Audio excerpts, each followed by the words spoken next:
Hey, hey, hey. Time for another out of this world story from rSpace. I caught my wife cheating and I ruined her life. Last year, I cut ties with my ex-wife Lucy.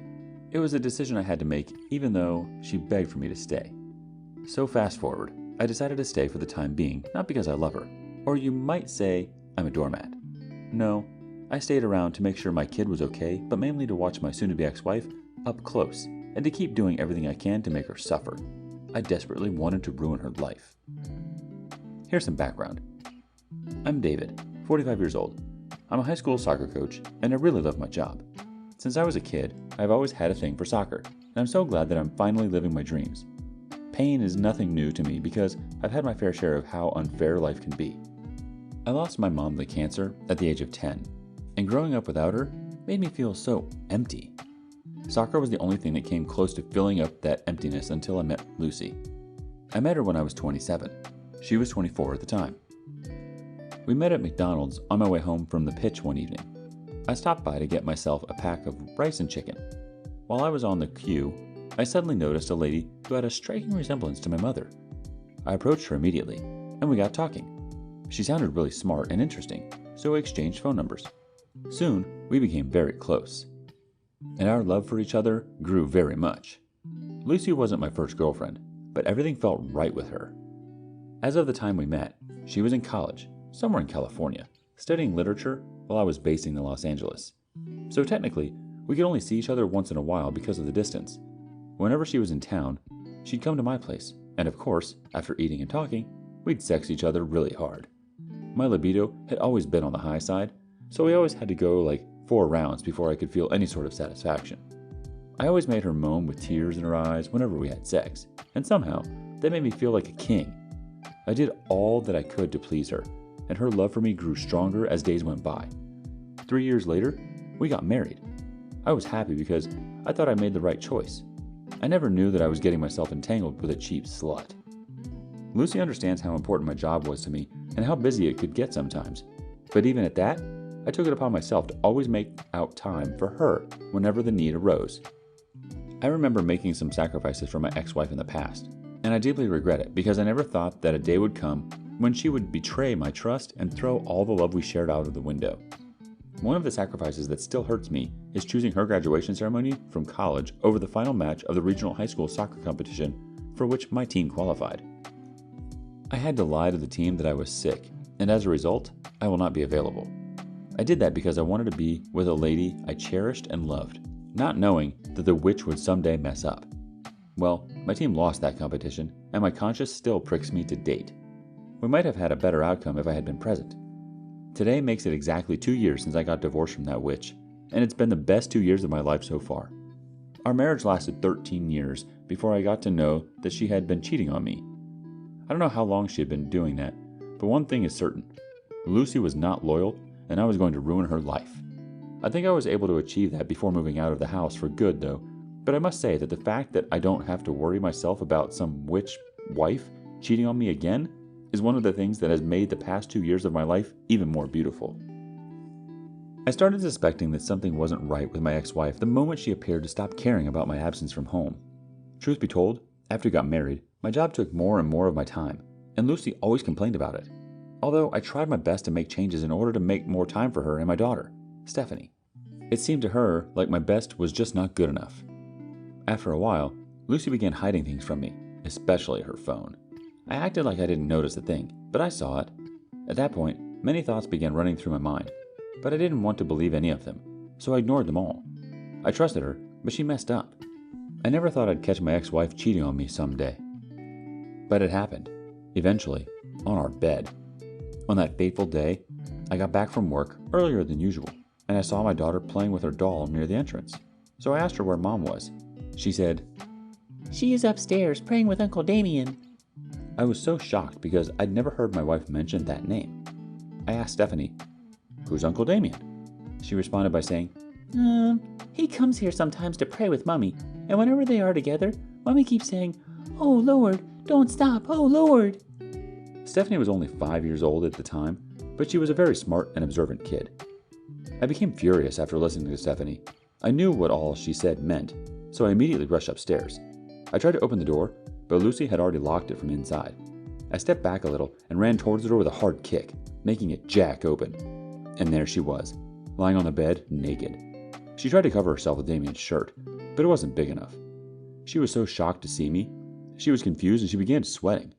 I looked around the room and saw Damien's Timberland shoes by the bedside, which helped confirm that he was still hiding somewhere in the room. I became so angry and I shouted aloud. My exact words were, "Damien, get the F out of my room now, and I'd let you live." He rushed out immediately from my wardrobe with his boxer shorts and ran as fast as he could without trying to look me in the face. The only question I had for Lucy was, why? I really wanted to know why she did such a wicked thing to me. The next thing that came from the mouth of this freaking whore was, "Sorry." Sorry? Really? You're sorry? I think people need to understand that saying sorry cannot fix every damage, especially when it has to do with breaking people's trust. Is it just me, or does it always seem like there is one person in a relationship or marriage who is true and devoted and another who ends up cheating? Why can't all the cheaters find each other rather than hurt their committed partners? "So this is what I get for being loyal to you after all these years?" I asked in a very furious manner. She said sorry again, and this time around, I lost it. I almost slapped her, but I controlled myself as soon as I saw my daughter walk into the room. Our sex was good, and she can't even deny that. I gave her lots of money and showered her with much love. The only thing I could not give her in full capacity was my time, but I actually did improve on that. "So why this, Lucy?" I asked again, and this time she began to cry. "I know I've hurt you, but please stay with me. I need you to try to understand that I feel so horrible at the moment, and I'm so ashamed of myself," she said. I then responded by saying, only a man who lacks self-respect will take back or stay with a woman who cheated on him. I left the bedroom immediately and went downstairs to grab my car keys. I drove myself to the nearest bar, and for the first time in a long time, I drank myself to stupor that night. I still was in disbelief. I've read and heard about many cheating stories, but I never thought that someday I'd go through the same pain. The more I thought about her, the more hatred I felt towards her. I wanted to hurt her so badly, so I started thinking of different ways to achieve that, especially the ones that would break her completely. I didn't ask her to block the guy from social media or anything afterwards because I clearly did not give an F about the marriage anymore. I had one goal and one goal only, to make her suffer and pay for her betrayal. Fast forward to 3 days later, after several hours of pain and resentment, I became vile and wicked. My conscience died and different ideas of how best I could ruin her life started dropping in my mind. The first thing I did was get to a medical laboratory to check myself for STDs because I was not sure if I had contracted any disease from Lucy. When the results came out, it showed that I was infected with gonorrhea. I was devastated. Then it crossed my mind that it was possible that I wasn't the biological father of Stephanie. So I called Lucy and I asked her to join me at the hospital. I also added that she should bring Stephanie along. When she arrived, I informed her of my intention to confirm if Stephanie was really my child. She was quite reluctant, but she had no choice than to agree, and we carried on with the test. You won't blame me for that. If you were in my shoes, you probably would have done the same because of trust issues. Eventually, the test came out positive, and it turned out that Stephanie was not truly my daughter, as our genes didn't match. The funny thing is, she wasn't Damien's daughter either, which means that Lucy had been cheating for long. I didn't know how to react, so I left the hospital immediately. I left with copies of the test results. I headed straight to my lawyer to get our divorce papers ready. I went with printed copies of all her chats with Damien when I screenshotted from her phone and forwarded to my email a day earlier. It was really essential because I knew that there would be a need for me to show proof. I showed my lawyer everything, including the test results. He then informed me that he will begin the divorce process immediately. Shortly after leaving my lawyer's office, I went back home and then I decided to do something crazy to Lucy. I took a cash loan from a loan application using her personal information. I did it without her knowledge. Although it wasn't an easy thing to do, I just had to find a way. I took the loan because I wanted her to run into debt and have her credit score destroyed. I checked her balance first before deciding the amount to borrow. She had $3,000 in her bank account, so I decided to go for a loan of $20,000, knowing fully well that she earns $1,000 a month. A week later, she got a call from the loan company. She couldn't believe her ears. I overheard her saying, "I don't know you people. What loan? That's impossible. I think there's a mix-up somewhere. I didn't take any loan from you. I said I didn't do that. Do you get it?"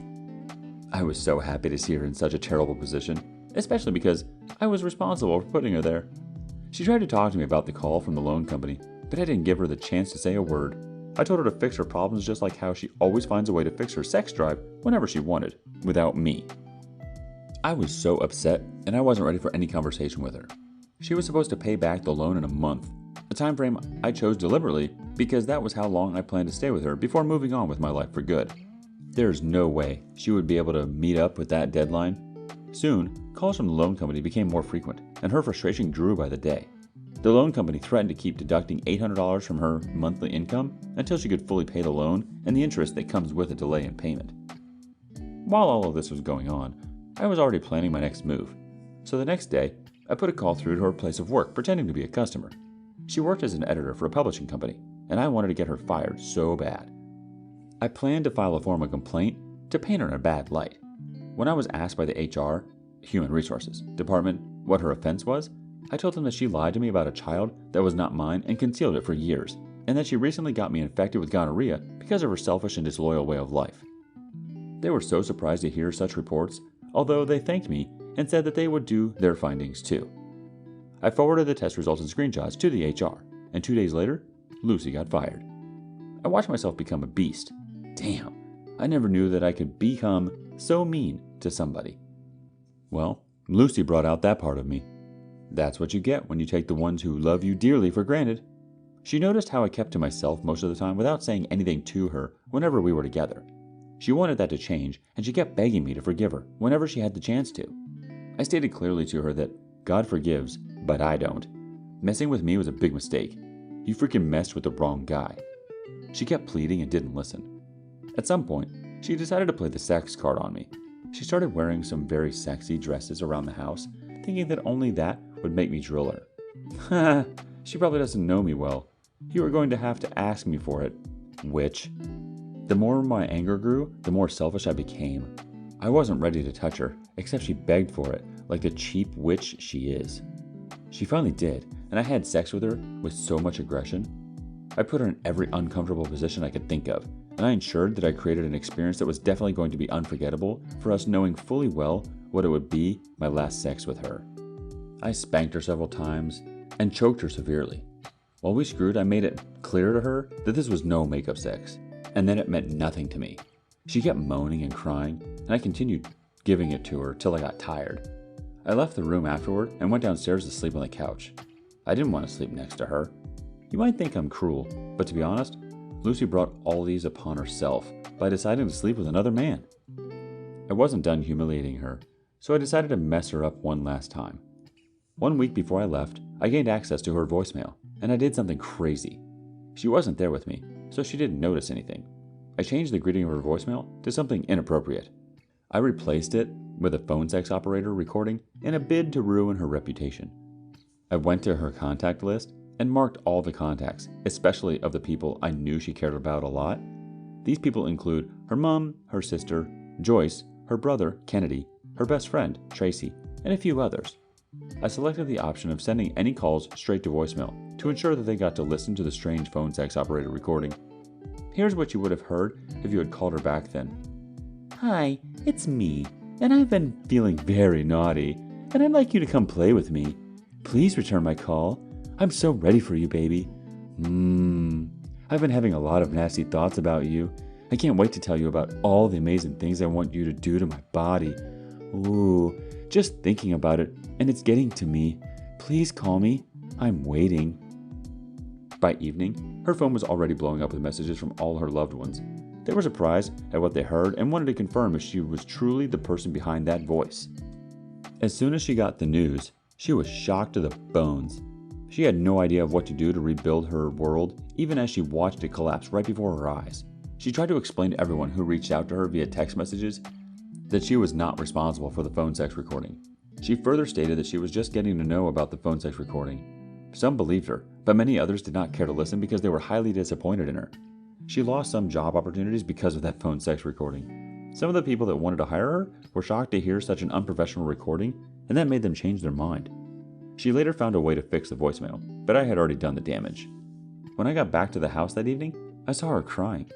I knew what had happened, and I didn't care. I had no sympathy left in me. I lost it all the day I caught her cheating. I walked up to her and served her the divorce papers I got from my lawyer. Initially, she was in denial. Then she got angry and started bargaining. I saw how depressed she looked, and I told her to accept it because I'm no longer the man she married. She tried to speak to me, but words weren't coming out. I told her not to worry about my relationship with my stepdaughter, Stephanie. I'd always be there for her, and I'd occasionally come back to check up on her. I said, I wish I could raise my stepdaughter myself, because she was a smart girl, and I wouldn't want Lucy to influence her, but it was impossible to leave with her because she was not up to 18 yet. I left her standing there crying as I went to the bedroom to pack my bags. Stephanie was asleep, so I could not bid her goodbye, but I kissed her on the forehead before I finally left the house. I walked away feeling great. You may call me wicked, but I think you may have to first go through what I went through before you judge me. I feel no remorse for what I did because she deserved it. Revenge, they say, is a dish best served cold. I guess I served her well. I do check up on Stephanie occasionally as I promised, and I'm really happy about the fact that she is growing fine.